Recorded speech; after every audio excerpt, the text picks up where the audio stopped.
Ever since I got pregnant, my husband hadn't touched me. However, to my embarrassment, my body had only grown more sensitive every night. I would find myself craving for touch, unable to stop my mind from wandering to all kinds of fantasies. That was until the night a masked man broke into my home. Chapter It was late at night, and the neighborhood was so quiet that I could hear the distant meows of stray cats. I lay alone in bed, clutching the thin blanket between my legs, shifting restlessly.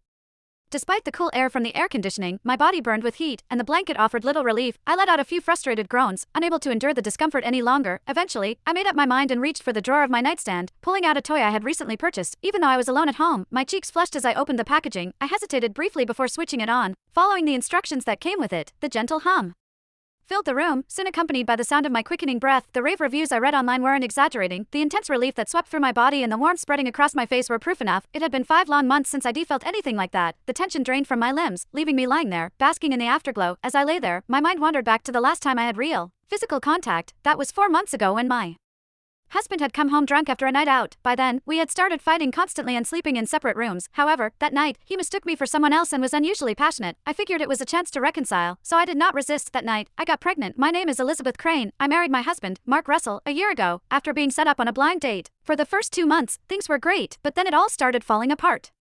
I thought getting pregnant would be the turning point in our relationship, but instead, it marked the end of our marriage. As soon as I found out I was pregnant, Mark moved out and told me to get an abortion. He said he wanted a divorce. I knew he was cheating, but I never expected him to be so cold-hearted, abandoning both his wife and child for some other woman and not want to cling to a man who doesn't want me. So I agreed to the divorce. However, I refused to get rid of the baby. Luckily, I had savings from my previous job as an executive, so I quit my job and focused on taking care of myself and the baby. What I didn't expect was how much my body would change during the pregnancy. I had always been indifferent to intimacy before, but now, especially in the second trimester, I found myself craving physical touch more and more each day. I was too embarrassed to ask my doctor about it, so I started finding ways to take care of it myself when I was home alone. By the second trimester, the baby was stable, so I wasn't too worried about causing any issues. That was when I decided to buy a toy online as a little treat for myself, and to my surprise, it worked wonders. In fact, I was already thinking about ordering a few more. Just as I was about to place an order, I heard a rustling sound coming from the living room. Since Mark moved out, I had been living alone, so there was no way anyone should be in the house. My heart started racing. Could Mark have come back? He was the only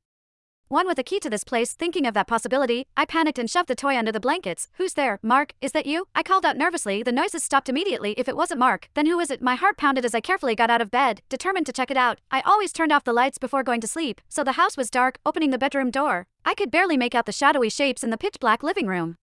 I fumbled in the dark, feeling my way toward the light switch. However, just as I reached out, a gust of wind swept past me. Before I could scream, I felt someone, tall and strong, grab me from behind and slam me against the wall. Chapter Why was there a stranger in my house? The moment I was pinned against the wall, I realized something was terribly wrong. The man quickly clamped a hand over my mouth, probably to stop me from screaming. Panic surged through me, and though I wanted to say something,